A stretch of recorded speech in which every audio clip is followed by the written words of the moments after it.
welcome to the Vine Life Podcast. I'm Tony Clark, your host, and today I've got an internationally acclaimed, award-winning recording artist. She's also a singer-songwriter, and her name is Jean Watson. She recently released her highly anticipated new Christmas album, Behold, Carols of Worship. Now, on this album, she's joined by a music legend in Keaggy. Now, in this new album, Jean breathes new life into classic Christmas carols. Now, more information about Jean, this album, and her other endeavors can be found at jeanwatson.com, and that's Jean, jeanwatson.com. But Jean, thank you so much for coming on today and talking about your new album. Oh, thanks for having me, Tony. Well, it's an honor on my side. And Jean, I'd just like to start with your intriguing story about how God worked in your life, and it's kind of a Christmas story. We're in the Christmas season, I think, and this story kind of relates to the album that you're coming out with now. But tell us a little bit about your story. You were at a point in your life where you were kind of at a crossroads and not sure where to go, or you were having some difficulties, but God really changed your life and gave you new direction. You want to speak about that? Yes, he did. So it was a difficult time in my life. I had gone through a painful divorce, and I was living as a single mother at the time of 4 kids in a rented house. And I was really struggling emotionally, financially, and spiritually, and really felt like I had somehow missed God's plan for my life and made some decisions that weren't God's best for me. And I was living out the consequences of those choices. And so I had a lot of guilt, a lot of shame, a lot of regrets, and a lot of sense of hopelessness. And so I prayed that year. It was 20 years ago this year. And I prayed that God would meet me in my hopelessness and sort of give me a second chance. And not long after that prayer, it was Christmas time. And my landlord came and brought us a Christmas tree. And so he's dragging this tree in the house. And when he arrived, there was a recording of me singing Christmas carols, playing in the house that I had made for a friend, and just real simple, just very low tech. And so he heard this music and he stopped and he said, "What is that?" And I said, "That's just a gift I made for a friend." And he said, "No, who's singing?" And I said, "Well, that's me." And he was stunned, and he sat down on the couch and he actually put his head in his hands and he just wept. He was very moved by the sound of my voice, or maybe my broken heart. I don't know what it was, but he was moved. And he said, "I don't know what you're doing with your life, but that's what you're supposed to be doing with your life." So we talked about what it would take to record a real album and how much money that would cost. And he said, "I'll tell you what, I'm going to give you your rent money back, and I want you to use it to record." And so that seed money was what gave me the confidence to record my first Christmas album 20 years ago this year. Oh, that's amazing. And I have to ask, it's on the, I'm thinking this, the landlord, is he still around? Did he see your career? Or? He saw the beginnings of it. He saw it taking off. And unfortunately, he had a heart attack quite a few years ago now. So he's no longer with us. But his wife came to one of my Christmas concerts quite recently, and she knows that I dedicated my new album, Behold, Carols of Worship, to him, to his memory. But he was around to see my recording career take off and also my ministry take off. He saw me beginning to travel to Europe and tour England, sharing my story with other people and inviting them to call upon God in their darkness and change their lives as well. So he saw it take off, and he was just so excited. Wow, that's amazing. Yeah. And Jean, I've got to ask, watching some of your videos and your performances and listening to your albums, you have an incredible voice, a stunning voice, and you're extremely talented playing the violin. So apparently you were at a crossroads at some point, but you picked up the violin and singing at a much earlier age, correct? I did, you want to talk about that? Yeah. So I grew up in a musical family. My parents were both amateur singers. My mother was a public school music teacher, and my dad just sang for fun. But there was a lot of classical music in my house growing up.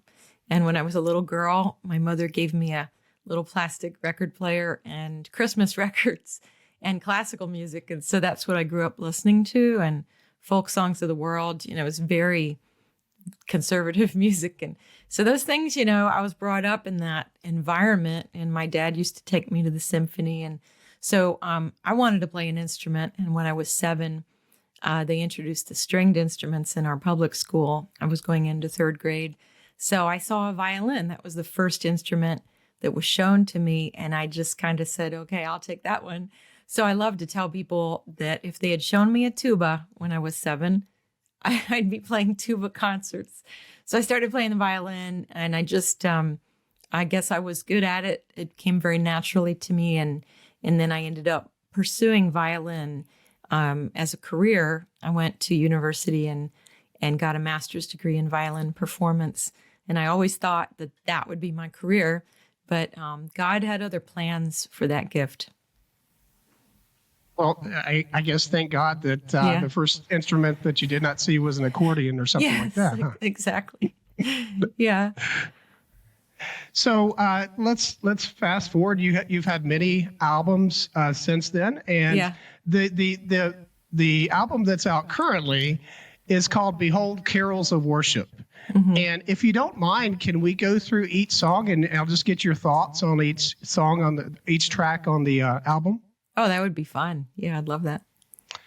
Well, again, if you want to if you want to download this album, you can certainly go to GeneWatson.com and you can download this album. I highly encourage you to do that. It's a tremendous album, especially during this Christmas season. But I think track number 1, Gene, is "Come Thou Long Expected Jesus." Yes.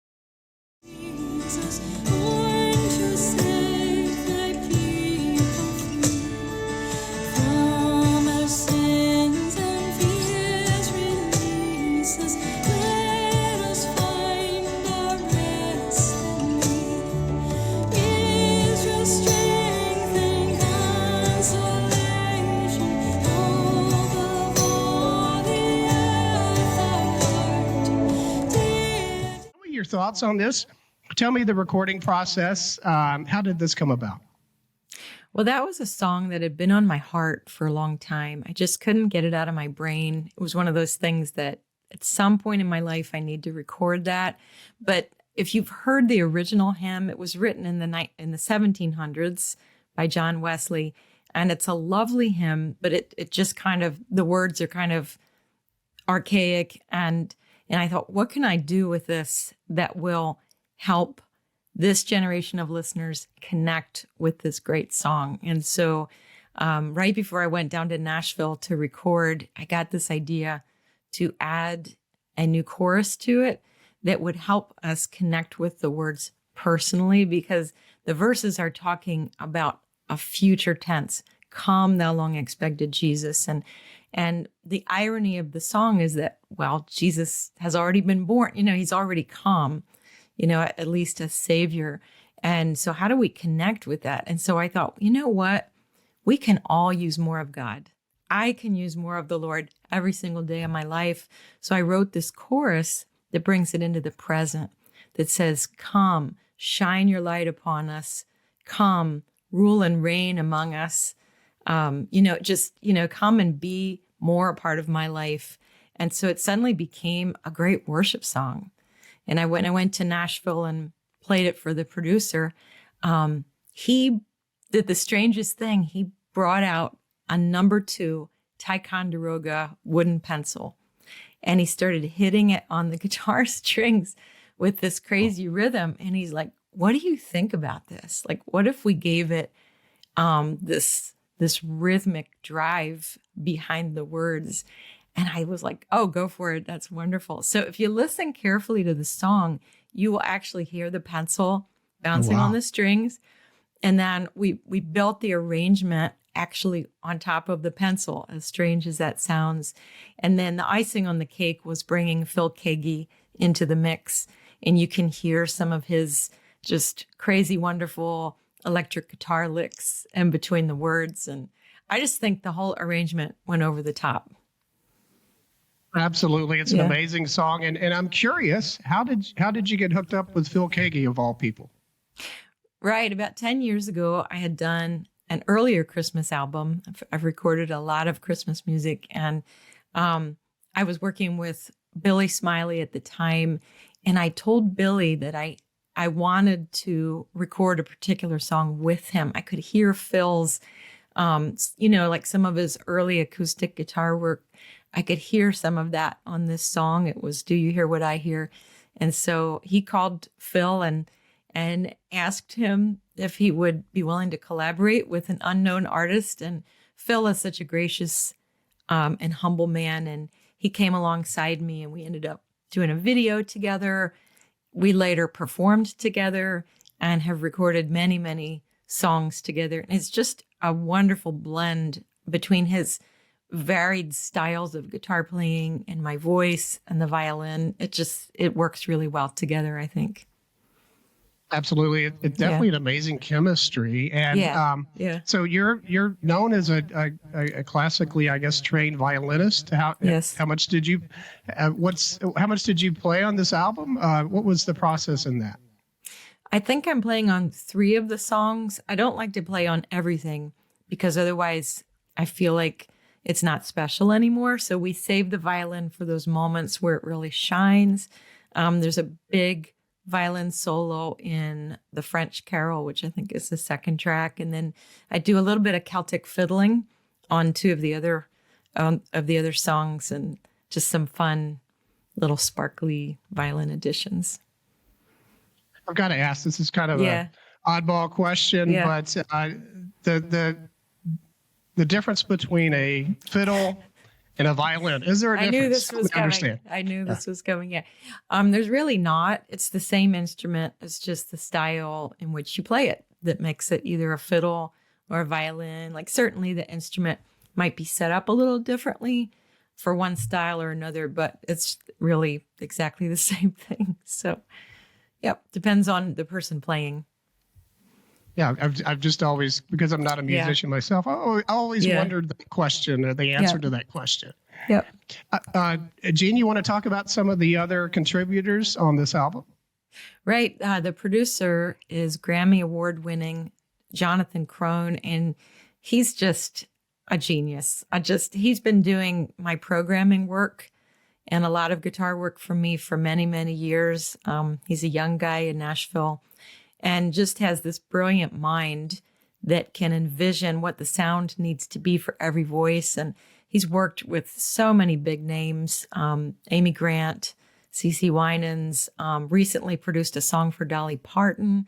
So the guy's just all over the map. And I just felt like the way he treated my voice was brilliant, because I do sing a little differently than the typical contemporary Christian singer. And he gets that. My voice needs to have sort of a different type of setting, because I've got the Celtic woman sound, a little bit of classical in there, but not too much. And so he just knows the right balance for me. And then he brought in Gary Lunn on bass.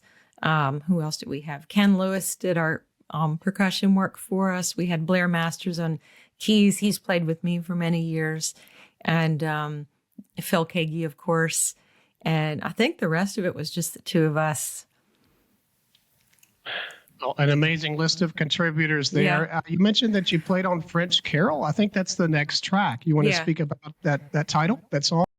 Here betwixt the ass and oxen mild, sleep, sleep, sleep, my little child. Angels from on high hover in the sky, keeping watch above the incarnate God of love.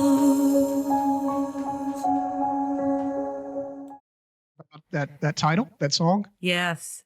So I love to find obscure carols that people may not have heard, just dig up those old gems. And I was looking through an old hymnal a few years ago. Actually, this song was one that I had recorded on the original 2003 Christmas album, which was called Christmas Presents.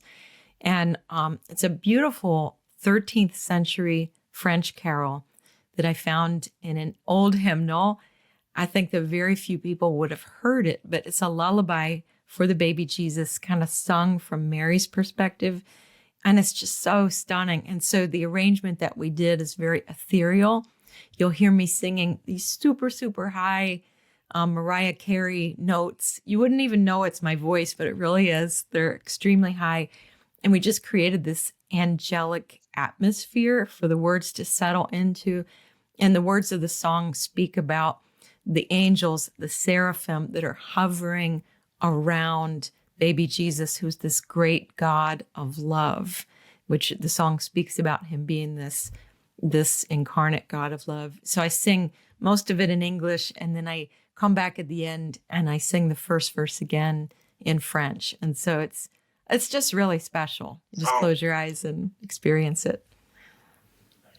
Well, again, I've had it playing around the house. We've got our Christmas tree and all of our Christmas decorations, and we love to hear new Christmas music. Mm-hmm. And we're like sticklers for the old stuff, the 60s and 70s, yes, the Bing Crosbys, yeah. and yeah. But also I love the Celtic sounds as mm-hmm. well with folks of that genre. So we certainly appreciate your music abilities in this house. So, Gene, the next title track, I believe, or the next track is Sweet Little Jesus Boy.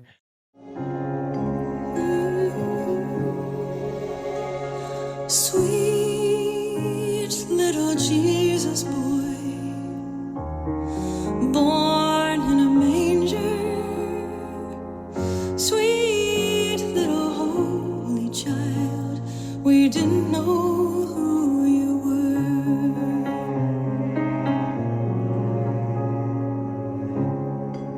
Yes. Talk about that song a little bit. So that's a very traditional American carol that probably most people have heard. And I had to really think about how to sing it because my voice is different. It's this Enya Celtic style voice, and I don't have, I can't do a big, huge gospel arrangement of that like you might be used to hearing. But I think the arrangement is so, so sweet. And I know we pulled it off. It just tugs at the heartstrings. Tyler Smith, who is Michael W. Smith's son, did this brilliant string arrangement. It's just heartwarming. And as you were mentioning, the traditional music of the 50s and 60s, it goes back to that sort of era. I feel like the strings just pull you right back in. It could be Dean Martin's arrangement or Frank Sinatra. It's very traditional and gorgeous. Well, it certainly is. And the next track, and you're going to have to help me pronounce this. The last name is Bambino. I can pronounce that. Amid the snows upon a winter night was born a child, the Christmas rose, the King of love and light. The angels sing, the shepherds sing, the grief of earth rejoiced.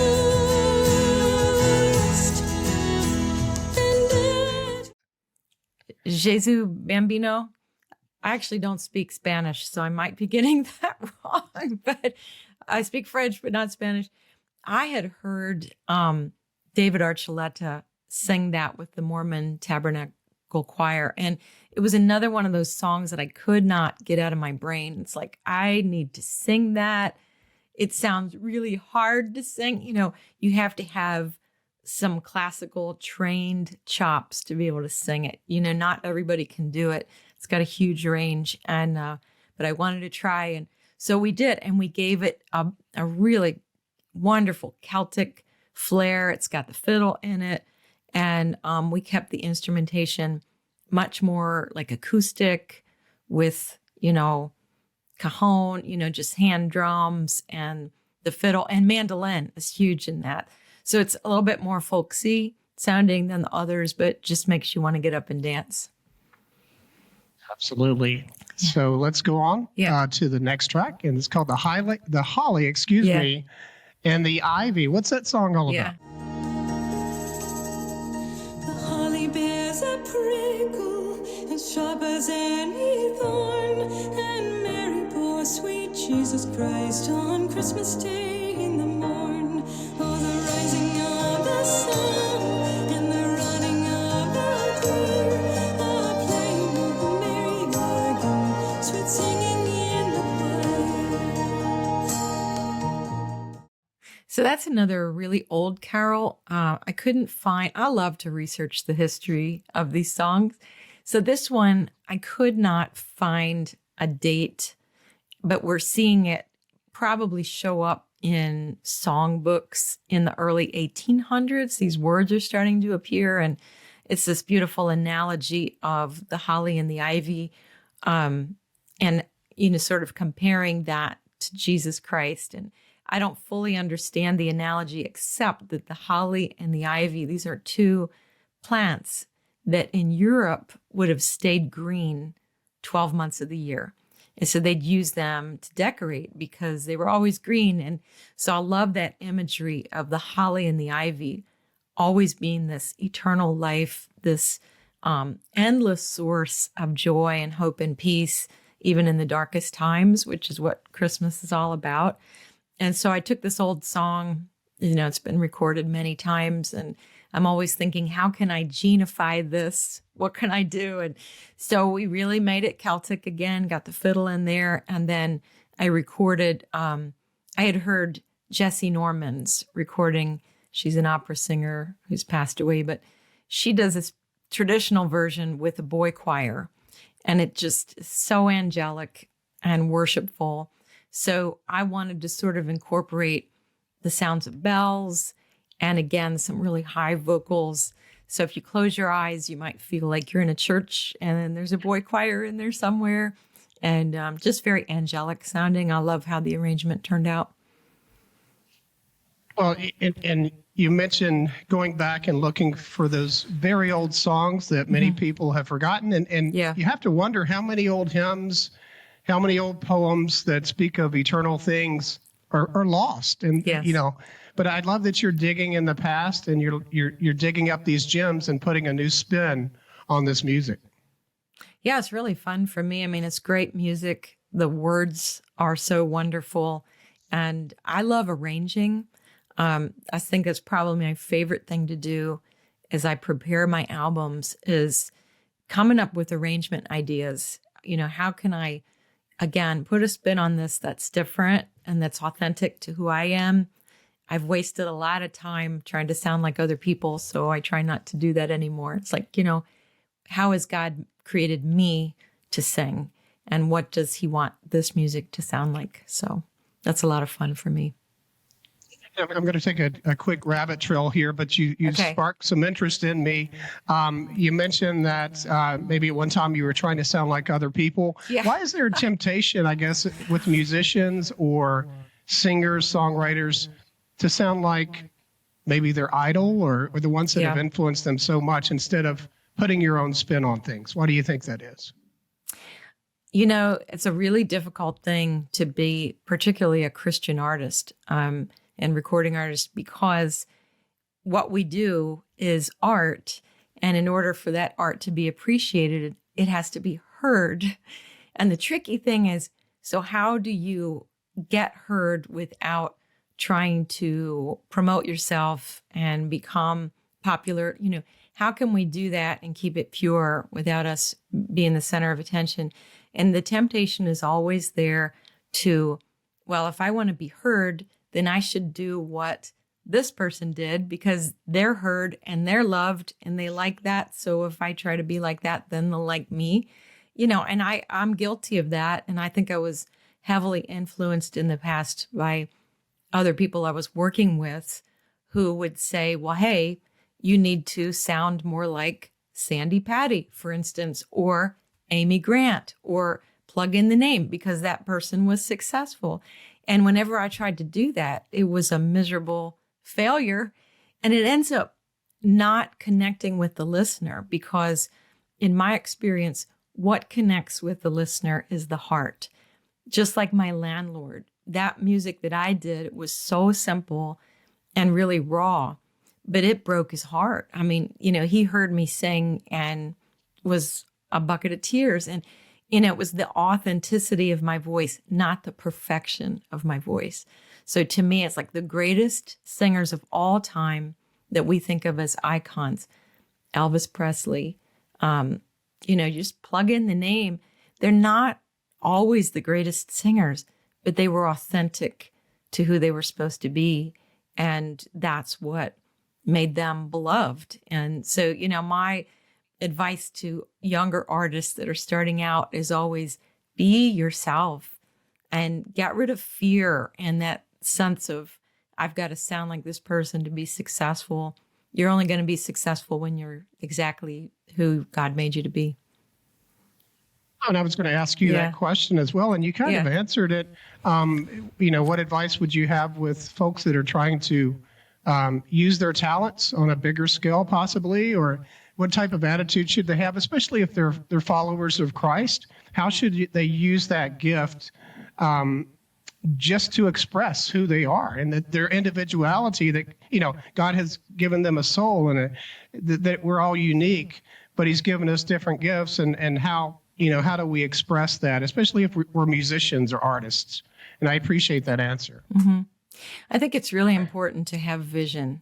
And when I started out, as an artist, I went to a Christian conference in Nashville and I heard Margaret Becker speaking. And she just inspired me so much because she said, she talked about winning Dove Awards and feeling completely empty, just getting to the top of her career and not feeling like she had succeeded. And so she just encouraged us to go back to what God told us to do. It's got to be bigger than success. It's got to be a vision that drives you. There has to be a why, WHY, inside your heart. Why are you doing this? Why are you doing this? And so early on in my career, I really spent time thinking and praying about that and believed that my vision was to connect people with the Lord. And specifically, my vision statement is to bring the sound of heaven to earth. In other words, show people who God is through my music. And it's been very powerful. God's taken me all over the world. I've done a lot of prison ministry. I've ministered to prostitutes and on street corners and coffee houses and, gone to the lowest places. And the music itself has a way of touching the heart without any words. It's a very powerful vehicle to communicate the love of God. And so that's been my why. So I always encourage people, find out what your WHY is before you do anything. Sound advice and full of wisdom. Yeah. Jean, the last track on this album is I Wonder As I Wander, WANDER. Yeah. Tell me a little bit about this song. I wonder as I wander out under the sky, how Jesus the Savior did come for to die for poor ornery people like you and like I think it's, I hate to pick favorites, but it's probably my favorite on the album. This was a song that was recorded on my first record back in 2003. And I had just played it at that time with a very cheesy keyboard in a studio. It sounded terrible, but it was authentic. It was my voice and a simple keyboard, and it somehow was heart moving. And so I wanted to revisit that song. So we did it again. I am actually playing the keyboard on the new version on a much better keyboard, much better piano sound. And then we had Tyler Smith again, Michael W. Smith's son, create this absolutely gorgeous string arrangement around my voice and the keyboard. And but other than the strings, we did it exactly the same way.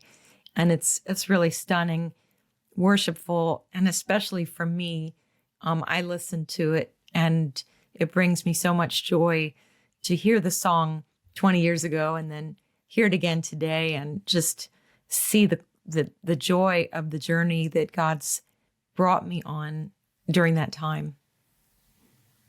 Well, all of these songs are very, truly amazing, especially in this Christmas season. We're just, a few days out basically from Christmas. But I encourage you to purchase this album. You can do that by going to GeneWatson.com, and you can find information there. So, Gene, I'd like to talk about some other things in your life, if you don't mind. Sure. Yeah. So you've also authored a book. Is that correct? Yes. It's called Everything Can Change in 40 Days. And the Lord, I felt like he wanted me to sit down and write some of my experiences over the past 20 years as I traveled, particularly in the United Kingdom and Ireland, which is where my ministry is really based at the moment. I just kept seeing the Lord do the most amazing things in people's lives, and my heart burned to talk about all these stories. And so I just started writing them down. This is what I've seen God do in people's lives as we, just ordinary people, prayed and seeing the kingdom of heaven come to earth through the prayers of everyday people. And then also just my own journey of transformation. And so I think of the book as a 40-day devotional of transformation. So every chapter, there are little vignettes, little stories from my own experiences, but then also inviting the reader to discover how they can become unstuck in life and be transformed into the image of Christ, becoming everything that he's designed you to be. So it's a devotional, but it's also all of my life story sort of packaged in there too. Well, now can they purchase this book through your website? Yes, it's on the website. It's on Amazon. It's on the publisher's website, seedbed.com. But if you can find it all over the internet. Yeah. Well, it sounds like a great book. I highly encourage you to purchase that as well. Now, Gene, you talked about your ministry, and you've got a daily radio program, I think, in Ireland. How does that work out? What is that all about? So I was ministering in Ireland a bunch of years ago, actually, and doing the same thing I always do. I'm like a traveling missionary, but music is the tool that God uses to communicate his love through me. So I was traveling in Ireland, and I was in a town north of Dublin one night, and a man came up to me after the concert, which was actually 1:00 the next morning, because I was praying with Irish people for hours, people that were just hungry for an encounter with God. And so he comes up to me 1:00 the next day, and he said, "I've watched you pour yourself out to exhaustion for the Irish people. Would you like a bigger microphone?" And I, at that point, I'm exhausted. I'm like praying for all these people one at a time. I said, "Yes." So he said, "Well, I'm the program director for United Christian Broadcasting Radio Ireland. Would you like to try radio?" And then he said the most astounding thing. He said, "If God has a word for Ireland, we want to hear it." And he felt, and I agreed, there was a calling on me to speak to the nation that had been there for a long time. So ever since then, I've been doing radio. I record it right here in my house. And at the moment, it's weekly instead of daily, because I couldn't maintain the daily schedule anymore. But so we record it here, and through the miracle of the internet, it ends up over there.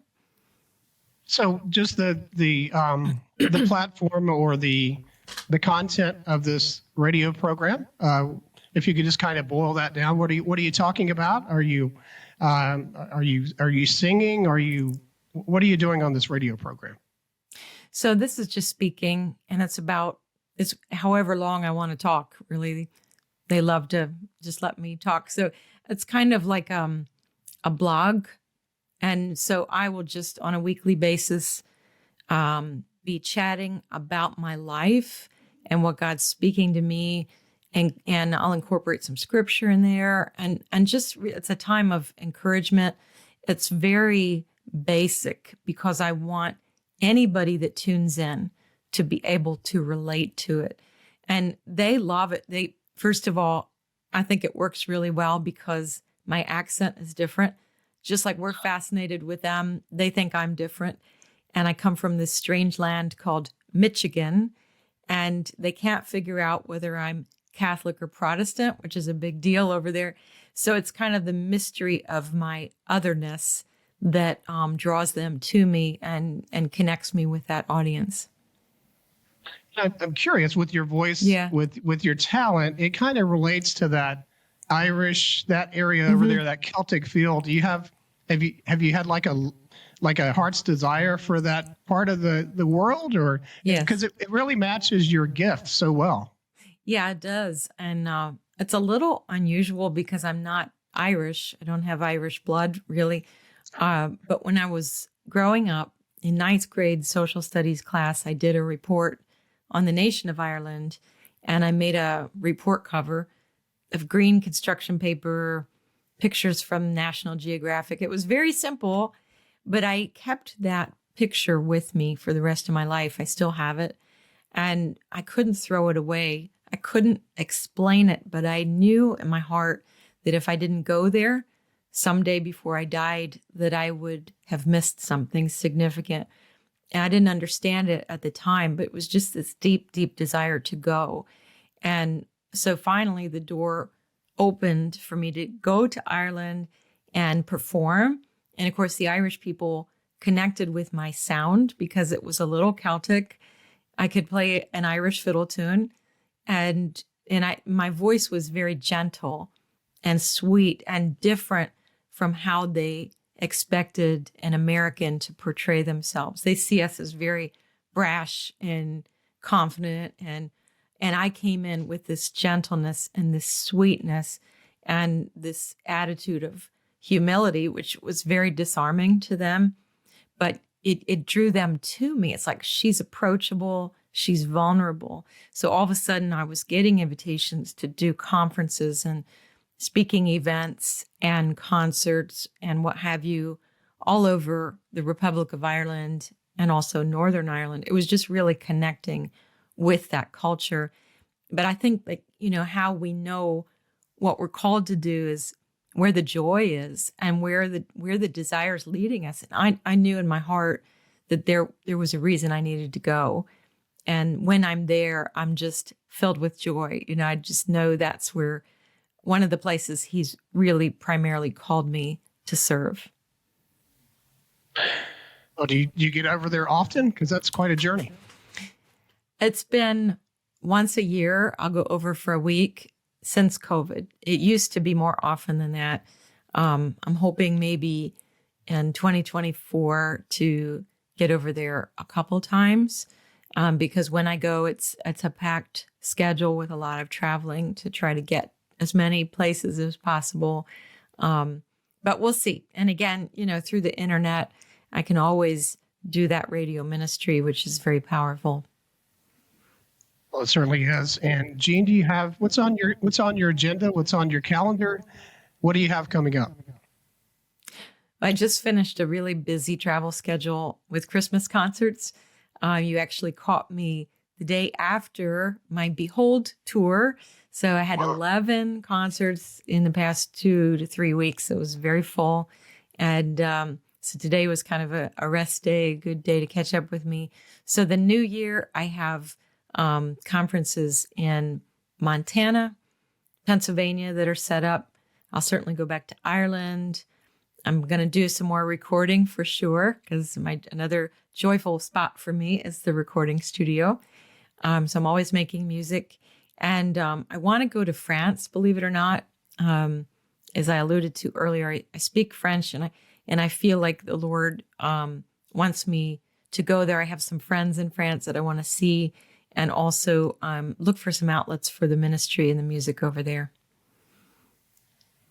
Well, Jean, thank you so much for coming on and talking about your new album, Behold, Carols of Worship. And again, you can purchase this. I highly encourage you to do that. If you're listening on a podcast, you can go to jeanwatson.com. And if you're watching on YouTube or Facebook, the link will be below the video. But Jean, have I missed anything? You want to add anything before we let you go? No, it's been great. Thank you. Well, it's been great as well. And Jean, I'll ask you to hang on 30 seconds post-interview But thank you so much for coming on and talking about your music. Thanks for having me.